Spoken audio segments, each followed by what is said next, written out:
a great honor to be joined by thousands of people of faith here today at the Southern Baptist Convention.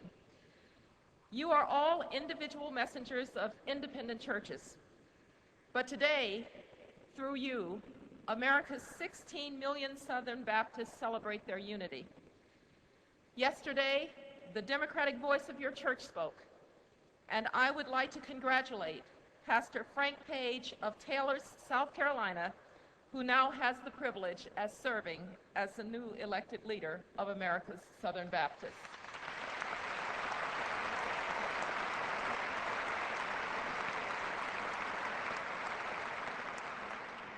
Now, I'm a Presbyterian.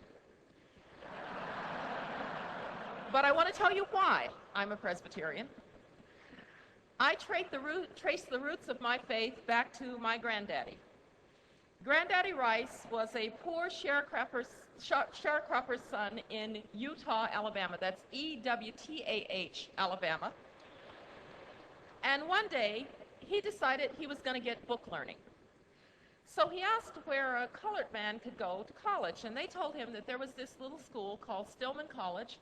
It was about 60 miles away from where he lived, and he could go to Stillman College and get an education. So Granddaddy Rice saved up his tuition, saved up his cotton, and he went off to school, and he finished his first year, and they said, well, that's very good. Now how are you going to pay for your second year? And he said, well, I'm fresh out of cotton. And they said, well, you'll have to leave. And he said, well, how are those boys going to college? And they said, well, they have what's called a scholarship. And if you wanted to be a Presbyterian minister, then you could have a scholarship too.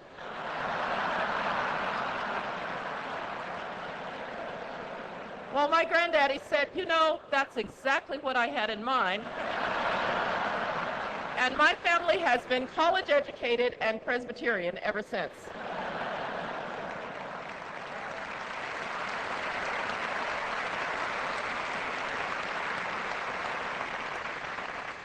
Now, like Granddaddy Rice, my father was also a minister.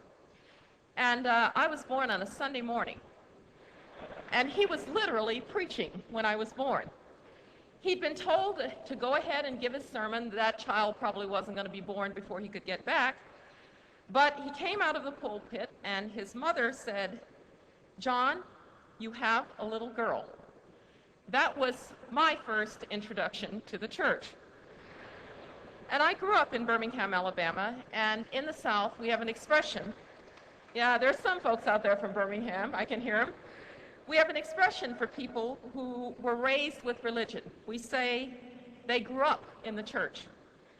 Well, ladies and gentlemen, when I say I grew up in the church, I'm not speaking metaphorically. Because for the first 3 years of my life, we literally lived in the back of the church, in two little rooms where my father preached, and it was the church that my grandfather founded, and I'm very proud of that heritage.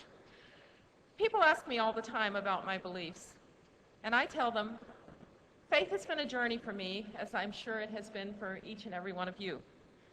I do pray every day, and in times of tragedy and heartbreak, like the passing of my own parents or September 11th, I have found solace and strength in the power of prayer. It's not surprising then that I deeply admire the faith and the traditions and the good works of America's Southern Baptists. Through President Bush's faith-based initiatives, all of you are helping to multiply the compassion of our government. And in my work as Secretary of State, I have seen the contribution to America's mission abroad that is being carried out by Southern Baptists of many nations who are living out the calling of their convictions through countless works of private charity. In towns and villages across Africa, Southern Baptists are digging wells and building dams and strengthening communities in the fight against AIDS. When a nightmare of wind and water devastated Southeast Asia, Baptists were among the first on the scene in Banda Aceh, helping to feed the hungry, to shelter the homeless, and to care for the sick and the wounded.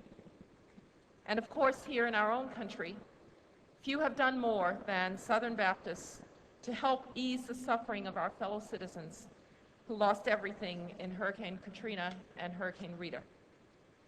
No man, no woman, no child is beyond the reach of your compassion. Whenever tragedy brings people to their knees, Southern Baptists have been there to help them get back on their feet. Ladies and gentlemen, President Bush and I share your conviction that America can and must be a force for good in the world. These are critical and important and even trying times for America, but it is time when we must affirm what we stand for as a nation and what role we must play in the world. And it's that I'd like to talk to you about here in Greensboro this morning. We in America are blessed with lives of tremendous liberty, the freedom to govern ourselves and elect our leaders, the freedom to own property, the freedom to educate our children, our boys and our girls, and of course, the freedom to think as we please and to worship as we wish. America embodies these liberties, but America does not own these liberties.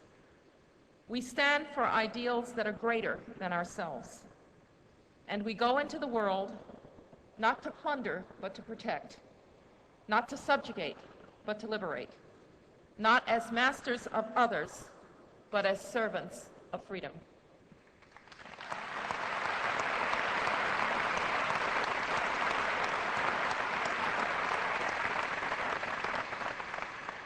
Our world needs America's leadership now more than ever. As we celebrate our freedom here today, our thoughts turn to the many people throughout the world who are not as fortunate as we are. We're mindful that many men and women beyond our shores still live at the mercy of thieves and thugs and petty tyrants. We are mindful that many still suffer from scourges like poverty and disease that are offensive to human dignity. And of course, we are mindful that too many people of faith can only whisper to God in the silent sanctuaries of their conscience because they fear persecution for their religious beliefs.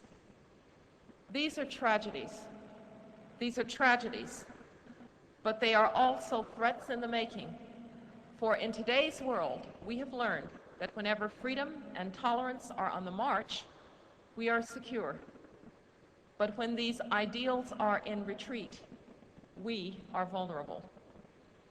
As long as governments practice and propagate hatred, as long as half of the human race lives on less than $2 a day, as long as entire countries remain sources of rage and stagnation, our world will neither be stable nor just.